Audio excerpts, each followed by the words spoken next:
We're excited to hear about your story, Laura, and your sibling and your experience. And that's what we've been doing the last couple of sessions. Some of our meetings have to do with accommodations, sports. We talk about different professions, questions that people may have for us, the organization itself, questions in general about how to do something, how to handle something, or advice. And we collectively try to address those. So there's a different flavor to every Tuesday. Sometimes we have a guest speaker who will, like yourself, that will not necessarily be put on the hot seat. We promise we're not going to do that to you, but really share more about your experience and what it was like growing up, having a sibling with AMC. What did you learn, take away from that? How did that impact your life? So we'll be doing a lot more of the tell us about yourself, tell us about how AMC has impacted your family, your life, your perceptions, your advocacy for individuals with disabilities, and just share your wisdom, and some takeaways that may help others along the way. So we had someone, um, oh my God, Ted, what was her name? Is with a T last week. Last week, Was it Terry? what's that? Was it Terry? No, I forgot her name. I'm sorry. So we Um, had a wonderful individual. She is pursuing occupational therapy, and she wants to partner with us and help us do some things for the community and really advocate for other health professionals to become more familiar and aware with AMC so that everybody can get the level of care that they deserve, and that the treatments from occupational therapy, physical therapy can be customized through knowledge and information. And she had a brother with AMC who passed away at a young age, but it impacted her to the extent that she's doing her thesis in her studies based on AMC. it was Tyler So Holt. Tyler, I knew it was with a T. I was calling her Terry. Thank you for looking it up. Mhm. Um, so that was last week, and so this week we look forward to hearing something similar things about you. So we'll give everybody a couple minutes. They all trickle in.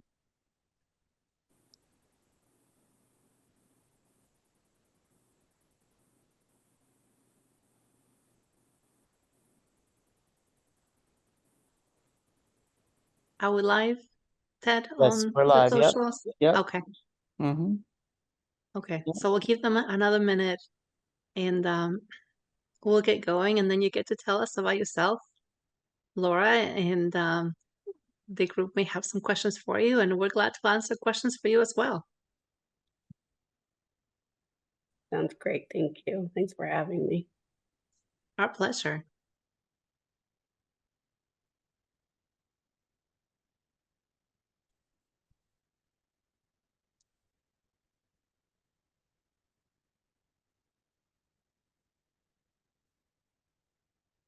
Hey, Sierra.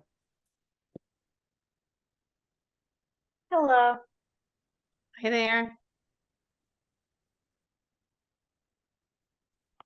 So while we're Yes. waiting, I'll talk about we went to DuPont this past weekend for Rini had a mini meetup, over 200 people.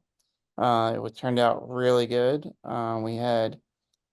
She had a lot of adults there, including me. Rainey was my specialist growing up, so I was there I was there with AMCSI, helping Ani with selling merchandise and spreading the word of the organization and talking to everybody. And there were a lot of kids there, and it was a good event. Turned out really well. And we'll have photos coming up within the next week or so once we get them from her husband, from Bob.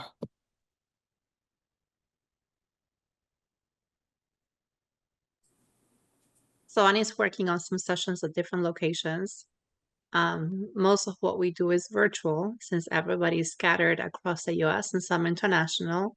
We do have some people from Canada who also join us on Together Tuesday. Not so much from Europe. We have some other dealings with them, but US and Canada, we do tend to have people show up on Tuesdays. So by default, most of what we do is online. our conference, Laura, is once a year, and it's what brings people together. It ends up being somewhat of a family reunion for many, and a lot of people, anywhere between 400 and 800 people, depending on the year. And so we're trying to become more accessible and have a physical presence where we can. So we're looking to have more meetups and events across the US, different regions. Some may involve us, some may be through families and other individuals who reside in those territories who may already have a built-in network, and we can help promote it through our membership as well. And we can build camaraderie and friendship and relationships and help people connect with others in their own hometown, or hopefully, if that's not the case, within driving distance. So we're trying to do more of those so that there is some regional support wherever we can make that happen. So we have a few different regions we're working on. We're looking to launch some chapters with some leadership in different areas. So yeah, that's the next iteration for us. I need to recruit my brother to come join you guys. Absolutely. Let's do it.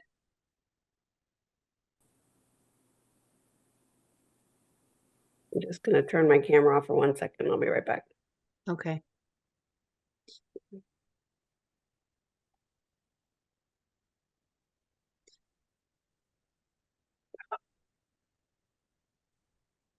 So Laura is going to be joining us today. She's new to the organization. For those of you who are joining us tonight, she has a sibling, as you just heard, a brother with AMC, and she reached out about wanting to do some things and getting to know more about us.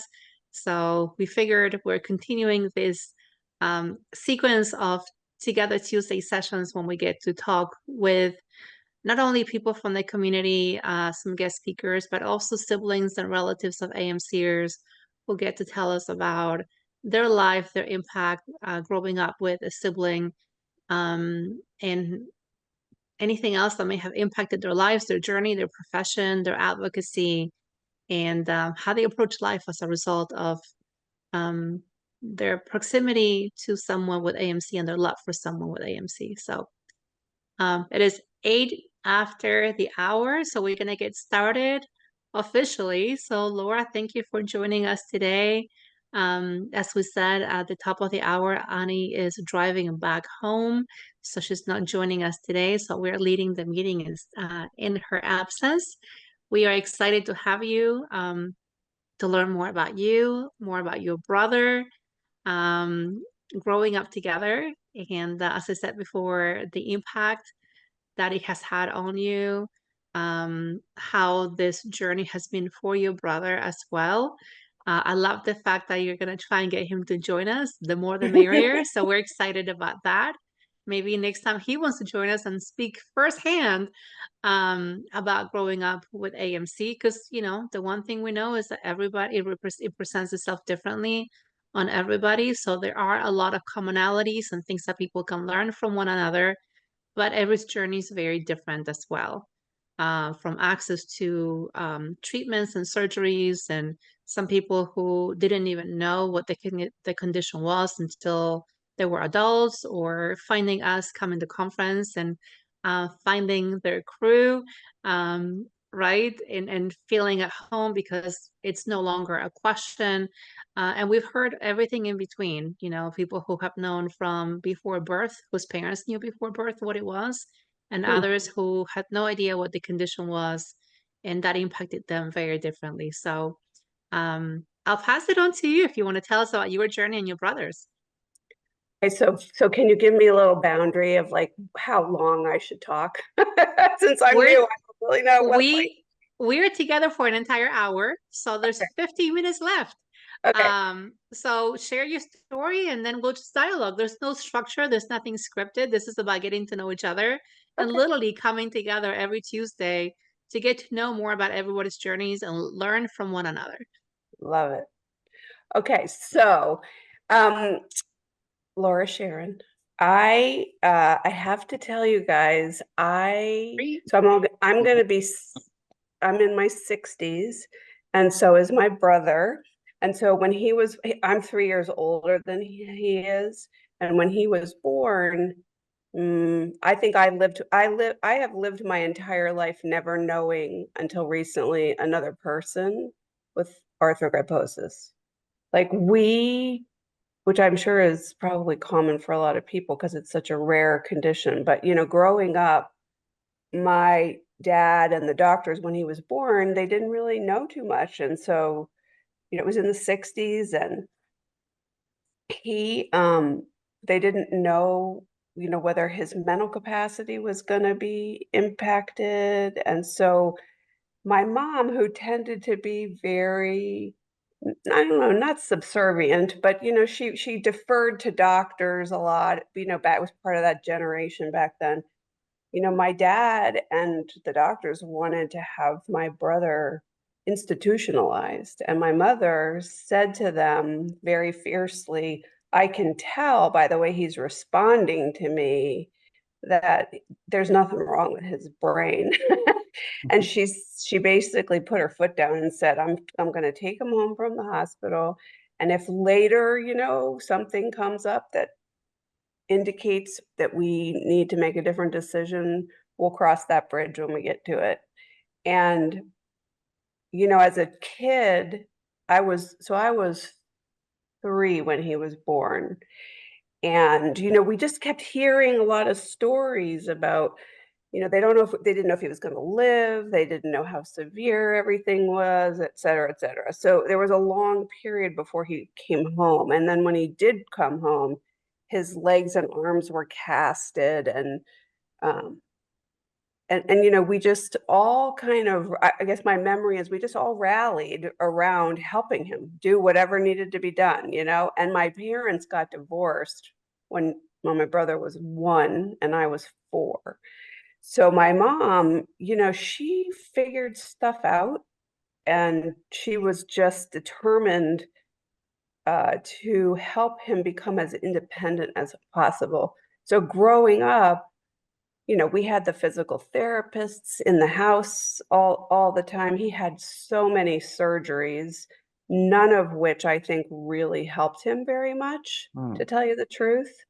I think it was a lot of, back then, kind of throwing darts in the wind and trying things and trying to figure stuff out. But I remember him, being in the hospital a lot and recovering from surgeries a lot. And he had scars and but anyways, so what was most significant for me, I think, is it was very lonely. I didn't realize it at the time, but like now that I'm a grown up and I look back, I'm like, God, it was really lonely. We didn't we didn't go to therapy, we didn't have a social worker, we didn't have any help. It was just, we just saw there was a need, and we all jumped in and we did whatever we had, and so we could, to help him. And so as he grew, he boot scooted up and down the stairs, and he didn't learn how to walk until he was 4. He has the arthrogryposis in all of his joints except his hips, so he wears full-length leg braces and walks, with straight legs. And that's a whole nother, thing in and of itself, because we would always have to help put the braces on, take the braces off, and trying to get those. It was back in the day when there were those leather buckles over the knee pads, and just trying to get to. I just was writing about this the other day, trying to get to the just right place of like not too tight, not too loose, and we would be going back and forth, that whole thing. It was and I was young. I was 6 years old, probably 5 years old when I was helping in the beginning, maybe 7. And contraptions would come in and out of the house. The therapist would bring things in for him to try to, because he couldn't, of course, lift his arms up to bring his utensils to his face. And so the way he ate was he would just put his face down and kind of shovel food in. Well, they were trying these new contraptions to help him put a spoon or a fork into a lever and push the lever, and inevitably they all came in and left on the same day, because he was like, why do I need to learn how to do this? The way I'm doing things works just fine for me. So yeah, so and this is an interesting part of his story that I remember quite vividly. When he first went to school, I guess it was like kindergarten, there wasn't the mainstreaming that happens in public schools today was not a thing. And so my parents enrolled him in this school in DC. We grew up outside of DC, and it was an Easter Seals program. And the program was called the DC Crippled Children's Society. Wow. And the school was just a mishmash of people with all kinds of disabilities, right? So there were kids with helmets, and I remember going there as a very young person. I was probably second or third grade, and like being very confused. Like, why is my brother here with these other people who he's not like them, And um so anyway, my parents I can't remember how long he was there, but it wasn't too long. And they decided they were going to send him into a private school, and they hired someone to help him, and I look back on that now and I think, wow, we were very privileged, because we had my parents had the resources to do that at the time.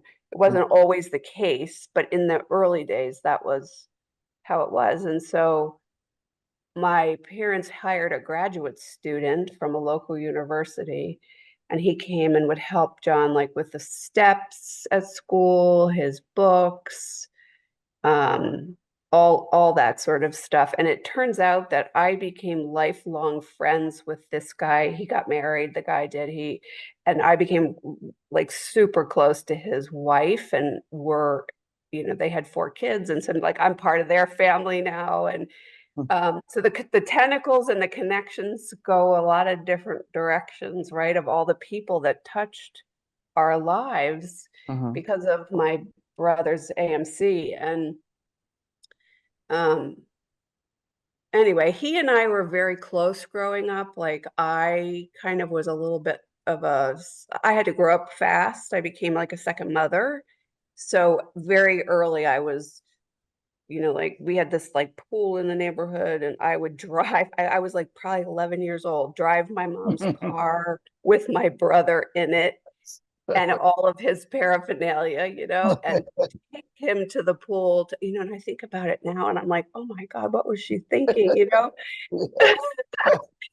But I did it. And so, he took swimming lessons, and so, he had started being able to manage in the water, but, I was 11, but I remember, trying to get the water wings on his arms and having to carry him a lot. We were all very strong because we were carrying him like from a chair to the pool, and stuff like that. And then I remember when he was learning to write, and, he has no flexor extensor control in his hands. And so, he learned, we sort of taught him how to write by putting the pencil between his thumb and his pointer finger. And then he kind of moved his shoulder in order to write. And he has been doing that he just turned 60. So he's been doing that his entire life. And that's how he writes. And it's pretty amazing, actually. So anyway, the other thing that that really stands out for me so much is I feel like my brother and my relationship with him, I might get emotional talking about this, is I just have so much empathy and compassion for people generally. And I attribute so much of it to having grown up with my brother, because, he had needs and we were the only people there to help him. And so it just became part of my day-to-day life of helping and what can I do, and looking at things like that he couldn't do, and trying to help him figure out how to solve different difficulties, and anyway, when he was around 4, he got the leg braces and he started learning how to walk. But we had to practice a lot of tough love, my mom and my sister and I, helping him, because again, she was on a mission, my mother, to make him independent. And he just learning how to walk up and down stairs was a humongous production, and how to do it, and could he do it, and he would fall a lot. Like as a sibling, that was so hard for me. He would fall down and Mhm. scream and cry, and we would be like, no, and he'd say, help me up, and we would say to him, you have to learn how to do this yourself, and Mhm. a lot of tough love going on in our house Yeah. with him. It was intense. Um, so I'll fast forward to he and I also, we went to the same college for 2 years together. And so, again, my connection to my brother was up through college. Just I was kind of always there. And I will say that because nobody in our friend circle of people knew anyone else that had arthrogryposis, my Mhm. brother became like a rock star. Yeah. He became the rock star. Nice. He coached soccer. He did all these amazing things. He was on the TV because he was coaching soccer at a summer camp. And I will tell you, one of the things I've been grappling with a lot lately is realizing, and I didn't even realize it until recently, like because of that, I often felt very invisible. Mhm. I just felt like I didn't, I had the only sort of way I got noticed was because I was his sister. When Mm. people would find out that I was John's sister, they'd, oh, but otherwise they paid me no mind, and so I've got a lot of emotional stuff about that I'm trying to work through now, as as I approach the back half of my life. It's like, oh my God. Mm. Um, so Yeah, so we went to college. But anyway, the long and short of it is my mom accomplished her goal. My brother, by the time he was 18, he was able to do everything himself, dress himself, shower. It took a long time. The bathing took till he was about 18. He needed help with that mostly. Um, but he learned to drive a car. He's now married. He has 2 kids. Mhm. He's a administrator at a school. He was a teacher. He's spent his whole career in independent schools, teaching and being an administrator both. And he actually now does a lot of disability awareness talks Mhm. and events in the independent school community. Um, and he just, for his first time in his life, went to a like community disability parade. He had never been, he just like because of the way my mom was, for example, he never had a parking tag until he was probably in his late 20s. It was Mhm. like, you have to be like everybody else. You do it the way everybody else is. And that's what he did. And I often now, like as an adult, he doesn't use any voice assisted devices when he writes. He literally uses his knuckles to hit the keyboards Mhm. and to type. And one time he was working on something, and I was like, they have all these new things that you could try, like the audio. I don't know, the things that you translate your voice into typing. And Mhm. it's, I mean, this was the downside, I think, of the era that we grew up in, was like, no, I don't need that. We didn't need those extra things, and it made life a lot harder for everybody, mostly him, of course. And there was one more thing I was going to say. Um, I just lost it. Oh, so then the other thing that happened recently, so I was in Hawaii one time and I'm in the airport and I see this guy in the airport with arthrogryposis. And I was like, I had this desire to go up to this total stranger and be like, hey, I know you know, and I found myself just, I didn't do it because I didn't want to freak the guy out, you know, but I was just like, oh my God. And I had said, when I found out about this group, I had said to my brother, God, I would love to go to this conference. We should go together sometime. And then the next thing that came to my head was I would probably just burst into tears and be in a puddle the entire time because I literally have never known anyone other than my brother who has this disability. And so I just anyway, I chickened out. I was going to come, and then I was like, no, I can't. I just couldn't handle it. But I can't. But anyway, so I've started doing some writing, and for those of you who don't know, I wrote a essay. I had a hip replacement a couple years ago, and so when that happened, I had to use all these assistive devices because I couldn't bend over, and all I kept thinking about was my brother and how he could never use these things because they all require grasping. Mhm. And so I wrote this story about that, and graciously, y'all just posted it on your website, which is awesome.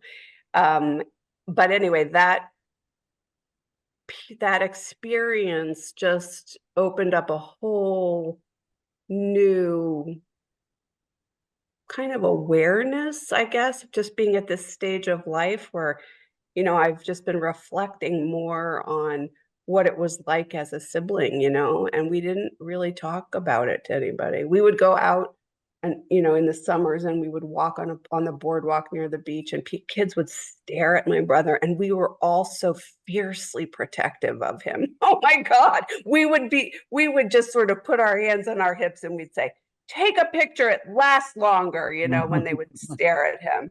We Yeah. all just went to his, we just were fiercely protective, I guess is how I would say it. So anyway, I'm going to stop talking now so we can open it up to other people. But I really, really, really am excited to be here and to meet you all and to get a little window into all the awesome stuff that's going on. And I really do mean it. I'm going to ask my brother because he has quite a story. And on the website, I saw that, you know, where the publications are on the website, there's a couple of books that it looks like a couple of other guys who are probably around my brother's age have written books. And I don't think my brother knows about that, you know, because he's not going to your website. I mean, I think he joined the Facebook group, but I don't think he does a whole lot with it. I don't know. So, Well, one step at a time. He starts with yeah, Facebook, then he'll visit the website, then he'll join us for Together Tuesday, and there's still yeah, time for both of you to sign up for the conference this year in Atlanta. yeah. So you can still do that. But thank you for sharing your story. You have some kudos coming to you from Facebook, people saying how wonderful of a sister you've been, caring for him and supporting him. And we hear that a lot. There's a lot that you said that I'm sure resonates with everybody watching tonight. There's some similarities in the stories that you shared, both from, you know, physicians who may not have known how to tackle the situation. I was a little surprised when you mentioned hospitalizing him or from the time I was a baby. I mean, that is before even realizing his mental acuity and ability to function in the world. That is just shocking. But as you said, it was in the 60s, it's a different time, and the research was not as advanced. We didn't have technology, the internet for information to be disseminated. So every decade has brought something new. Mm. And then another piece, just to touch on a couple of things that you mentioned, you said how it felt very lonely for you. Um, and I hope that tonight, at least, you feel very different about it. Um, we've heard from a lot of people who are siblings of AMCers who will echo the same sentiment, a little different from the way you presented it. It sounds like your brother built some notoriety for himself with all of Yeah. the things that he was doing. So I understand, like, oh yeah, you're his sister. But by and large, what we hear from the siblings is my parents have had to spend so much time at the hospital, in doctor's appointments, and trying to find information and advocate and fight the insurance and that the other siblings sometimes feel left out. And Yeah. so that is also a somewhat of a recurrent theme, to the extent that we have a siblings group. We have different Facebook groups that meet throughout the week, to provide and lend support to one another, and siblings is one of them. We even have an entire session at conference for siblings, because they can be somewhat isolating. But the one thing that I love the most is that regardless of how that time may have made you feel, your love for him just comes through so strongly and with so much passion. And the tough love and having to be a second mom, that is also quite common. So kudos to you for being there for him, and being so close all the way through college. That is a long, long time to be attached to your brother. He's a So, cool guy. well, I was gonna say, I hope that you still have the same closeness with him. And I love the fact that you found us before he did. That also speaks very highly as to how you feel about him, the condition, and wanting to um, uh, bring him closer to the community. Yeah, I think he found the Facebook group first, but I globbed right on because I was like, oh my God, I could use a lot of support too now. Hello. Yeah. So. Absolutely. Are we getting any questions by any chance, Ted, from anybody? No, just the one comment from Melissa. She wanted to say that you did an amazing job helping your brother when you were talking about that.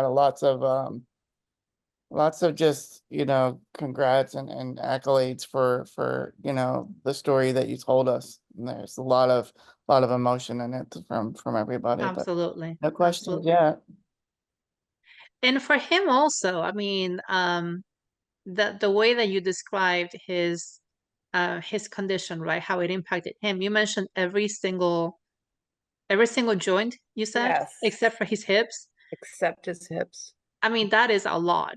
So the fact that he has persevered and coached soccer, you mentioned before, taught school. Crazy, I mean, crazy. talk about resilience and grit and determination for no one can stop me. And I'm sure that a big part of that is his own drive, but Mhm. also you and your mom and that tough love, helping him realize in life you just gotta pick up and fend for yourselves in many ways. And so everything that he's done to adjust and accommodate um his own ways. I mean, to the extent, the way you describe the way he writes, he's found his path, he's found his Yeah. way to have a full life, and Oh now my married gosh. with kids. It sounds like he has had a wonderful life.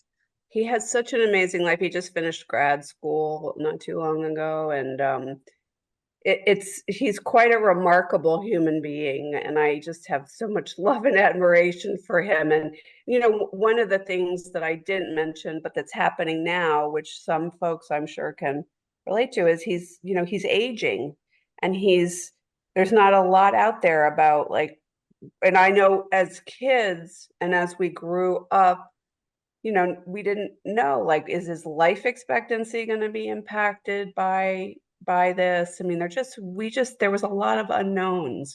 And it's what's really interesting in a great way for me to be privy to now is he's finally, because he's aging, he's like, he just bought his first wheelchair. This My brother has never had a wheelchair in his entire life. Never. Wait, what? Never. He never had a wheelchair. We carried him until he learned how to walk, or he boot scooted up and down the steps, or, around the house. He would just scoot around.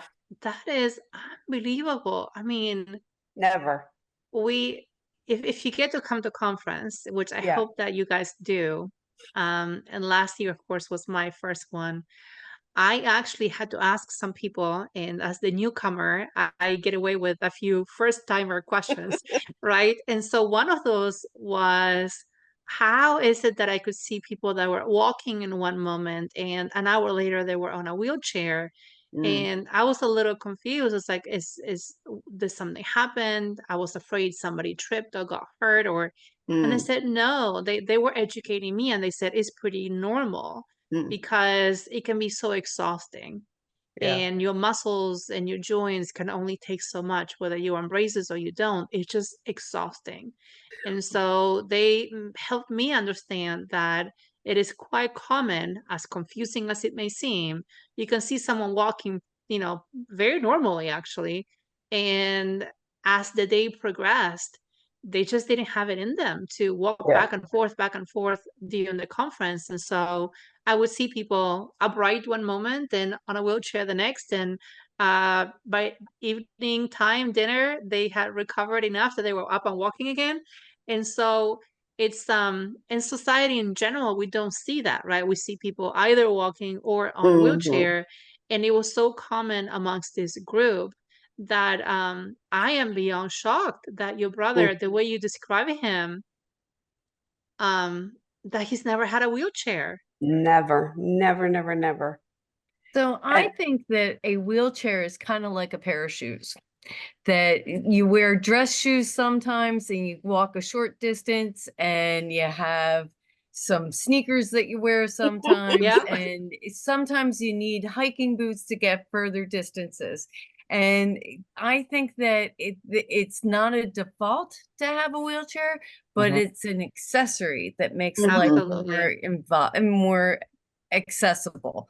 And Yeah. it should never be considered a negative or a positive. It should just be something. Yeah, Yeah, I love that yeah, perspective, Renee. I absolutely. love that.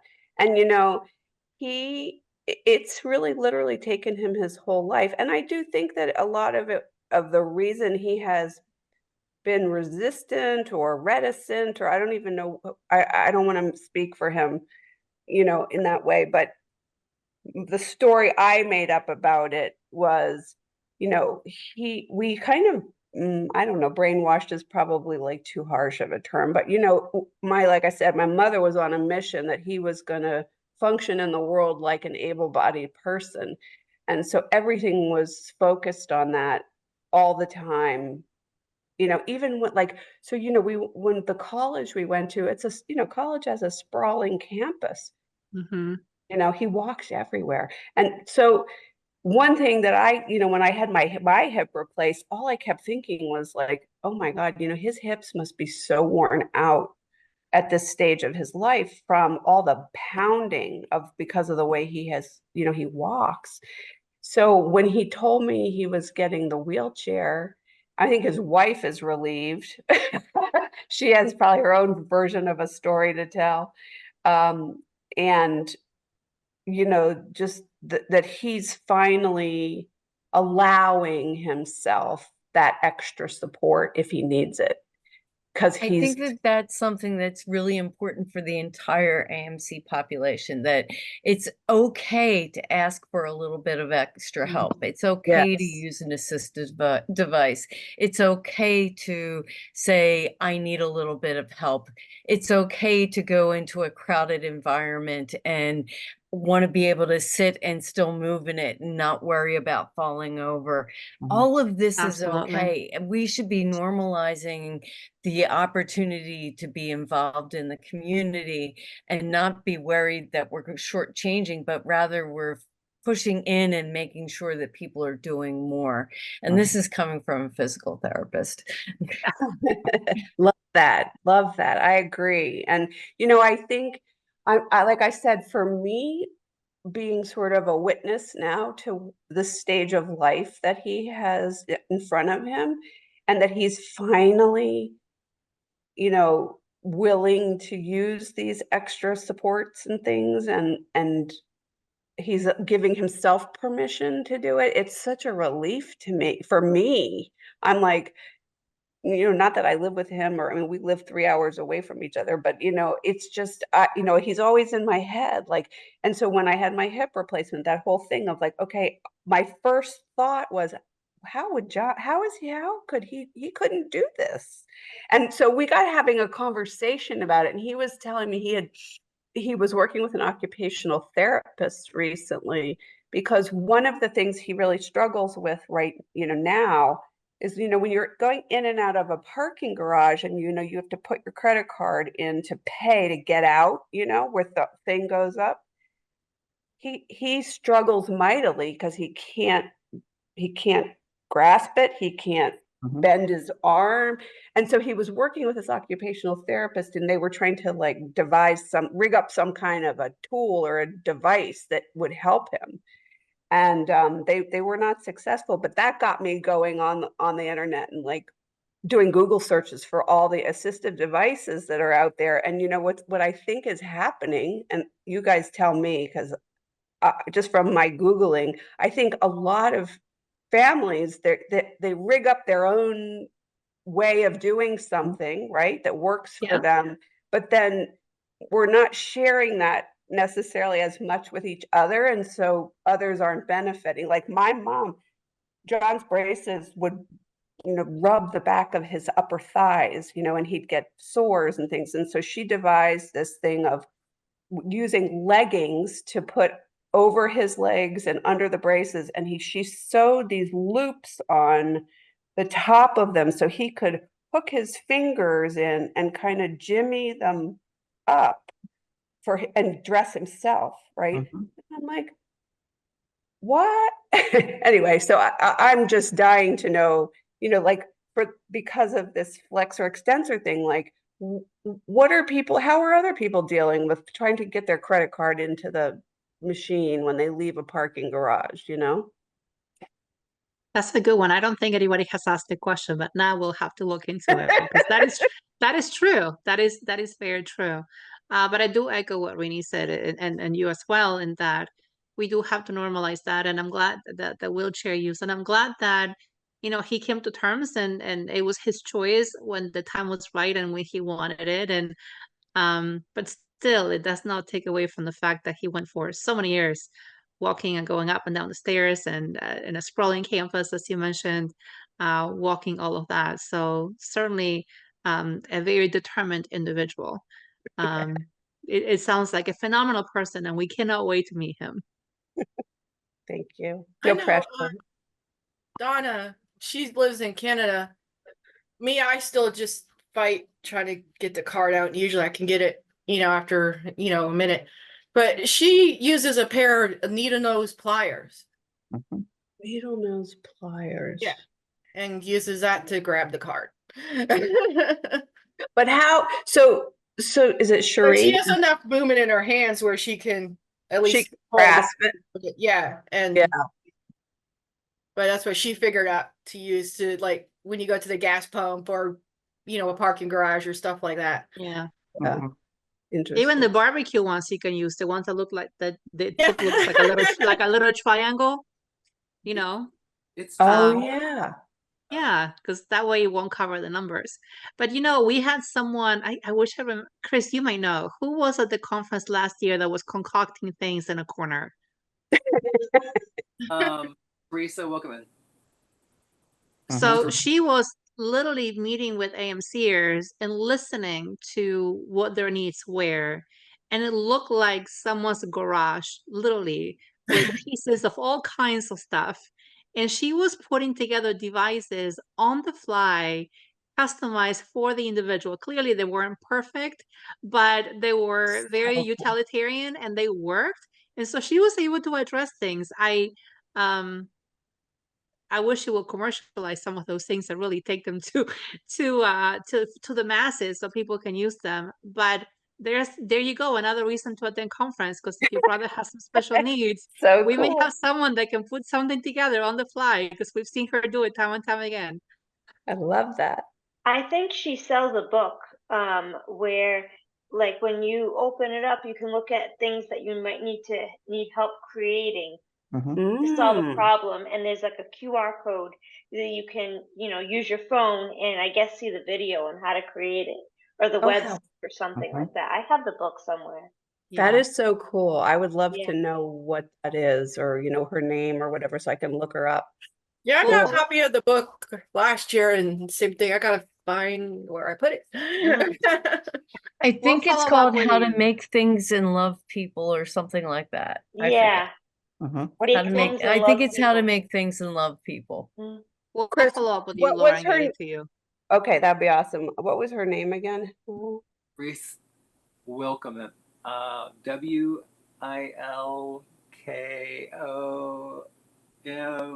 I think I'm going to slaughter it. N-E-N. Wilkman. Spelling test, Chris. All right. That. Chris just joined the spelling bee. I actually do spelling one year and came in. But thank you for remembering. I couldn't remember her name, but I remember vividly how she was creating things out of nothing. I Yeah, mean, that's her so cool. ingenuity and creativity, and I mean, it's the mind of a genius and an engineer, because she was really putting things together on the fly. And Very people actually try, and she would tell people, go try it out for the rest of the conference and see if it helps with your need. And if it doesn't, or if we need some tweaks, come back and we'll adjust it. So yeah, what a phenomenal person. She really was creating things with very little and on demand. So cool. We Of just course. posted the link for her book on our Facebook feed from tonight's video for everyone. Awesome. That'd be Thank great. Thank you. I would say credit card machines, some of them are very difficult.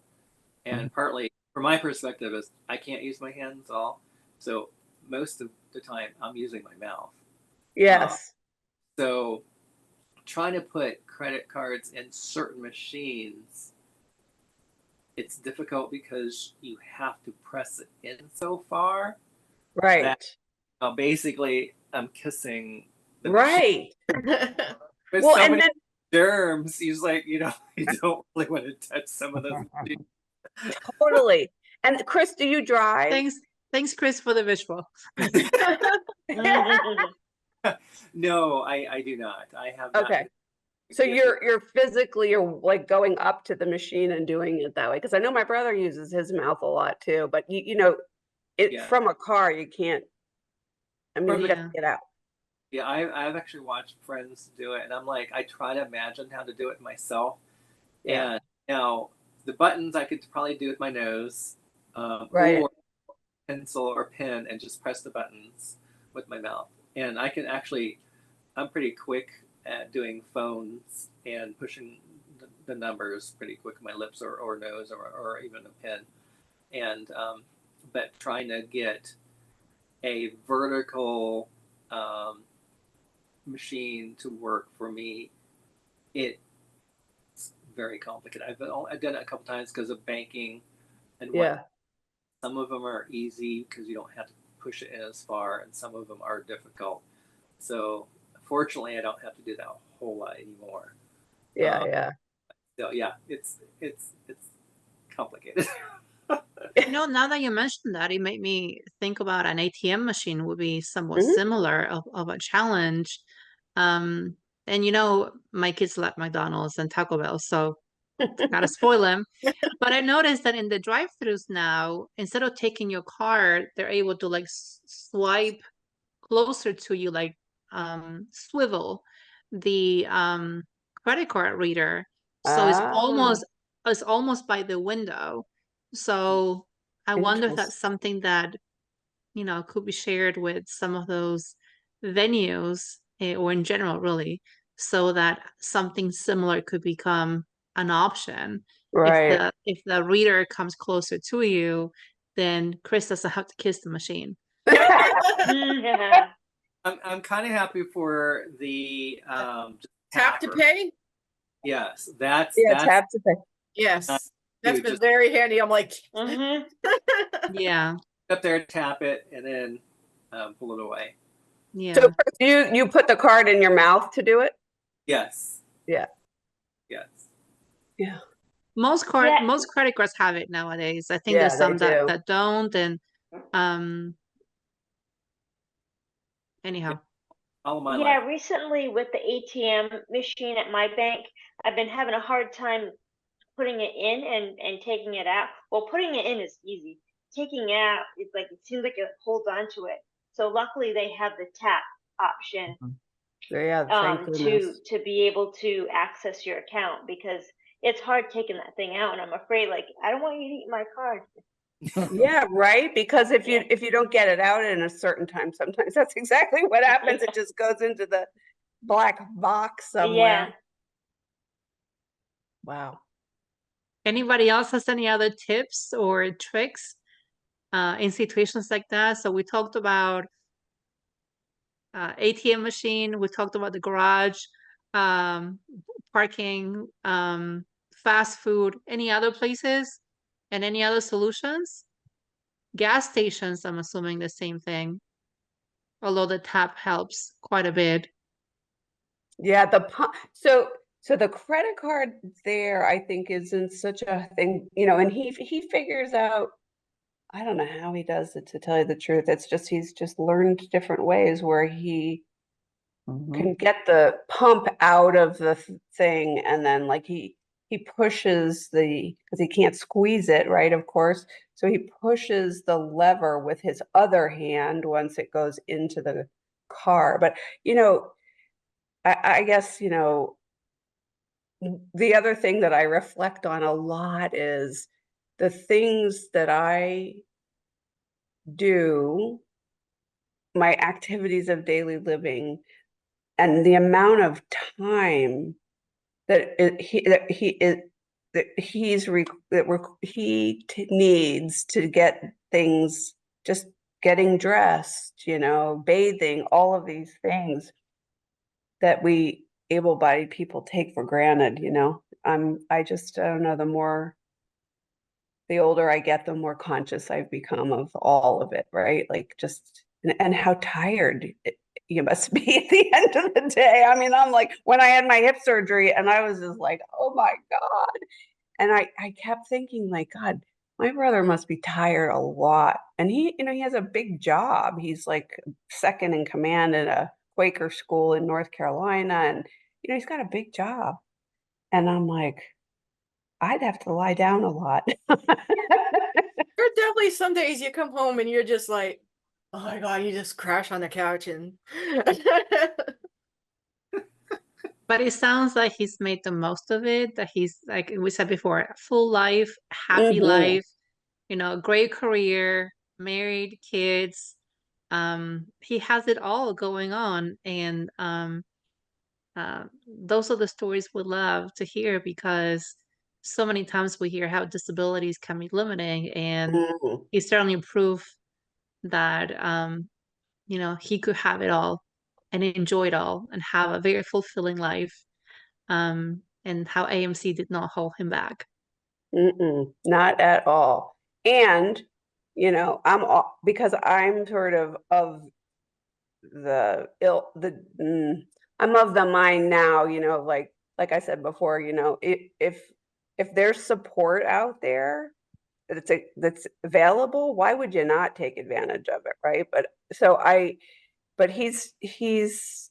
you know, his mindset is not completely in the same place, I think, as mine is.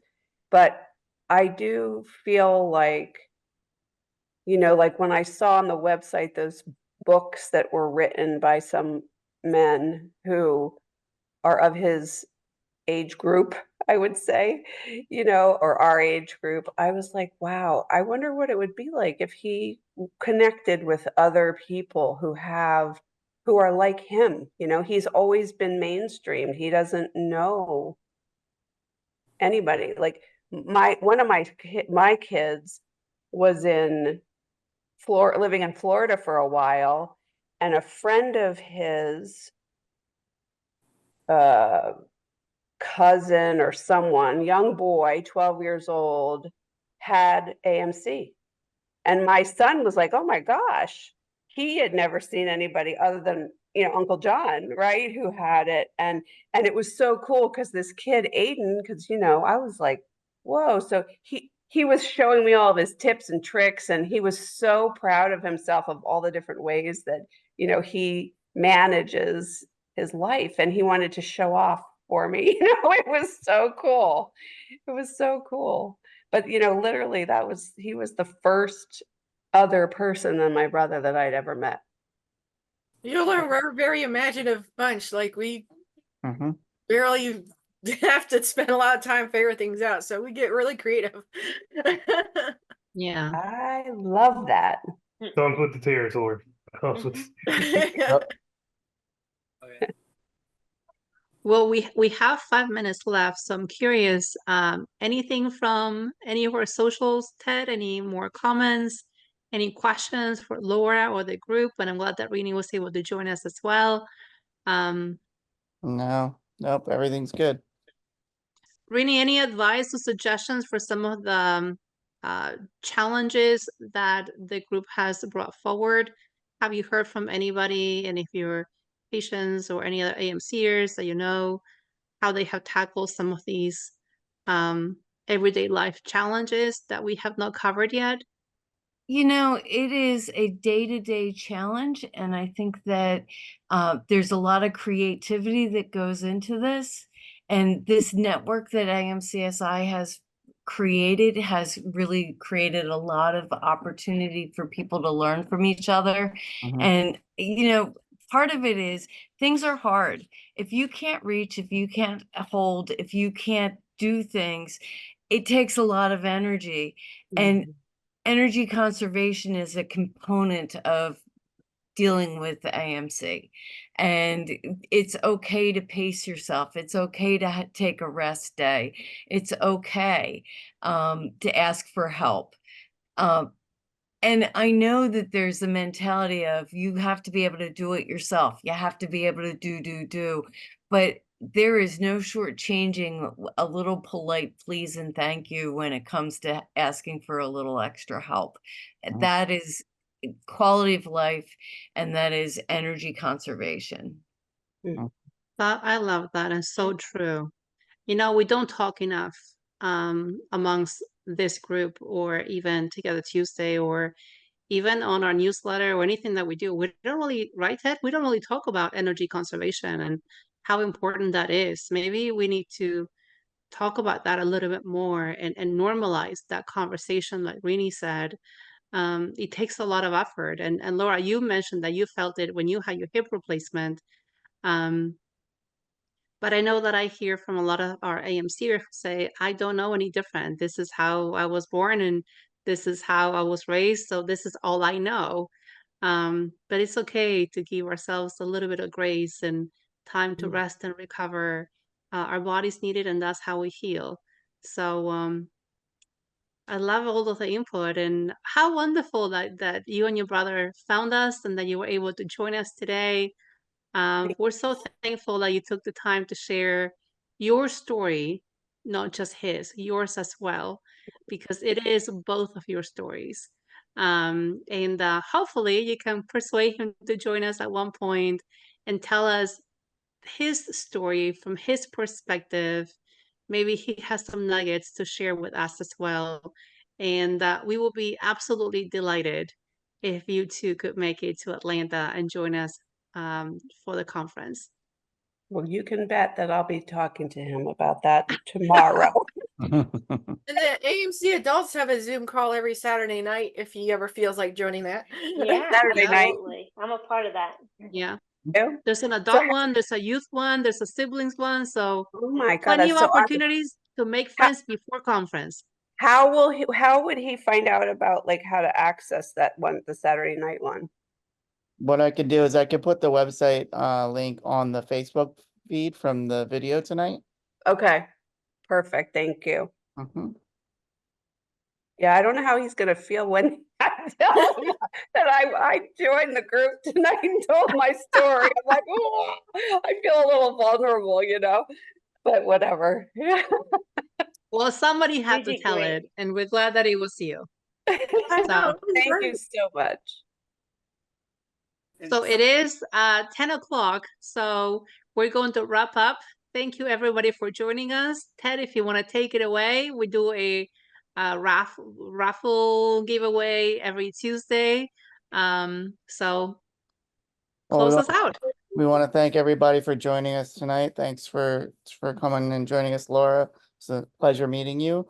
Tonight's secret word is green for those that are watching still, and the first person to email that in at info@amcsupport.org will get an item from our shop.